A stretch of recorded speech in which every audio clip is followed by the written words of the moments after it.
Donc la race locale Rouge des Prés se caractérise par plusieurs qualités importantes, notamment sa capacité à valoriser les fourrages grossiers, ce qui est vraiment aujourd'hui dans l'air du temps puisqu'on a des exploitations qui essaient d'être de plus en plus autonomes.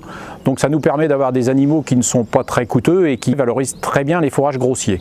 Ensuite, c'est un animal qui a des qualités maternelles intéressantes, ce qui là aussi nous permet d'être le plus autonome possible sur nos exploitations, puisque c'est des vaches qui arrivent à élever leurs veaux sans avoir spécialement des compléments pour leurs veaux à côté. Donc ça, c'est plutôt intéressant. Après, c'est un animal évidemment avec un gabarit important, hein. C'est un animal qui fait des records au niveau poids et carcasse. Donc ça aussi, c'est intéressant. C'est une façon de se différencier par rapport aux autres races et ça permet, notamment au niveau de la viande, de mettre en avant ces différences. Après, on pourrait rajouter que c'est un animal qui a une forte croissance, donc qui a un GMQ important. Si économiquement, évidemment, c'est important pour nos exploitations.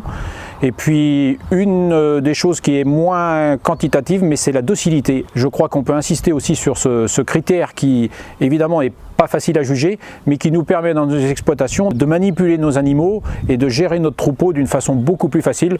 Pour caractériser la Rouge des Prés un peu plus techniquement, c'est un animal qui est très long, qui a des longueurs de bassin, des largeurs de bassin. Grâce à notre sélection sur les bassins et les longueurs, ça nous permet quand même d'avoir des animaux qui veulent bien et qui peuvent mettre bas des veaux un petit peu plus lourds que la moyenne des autres races.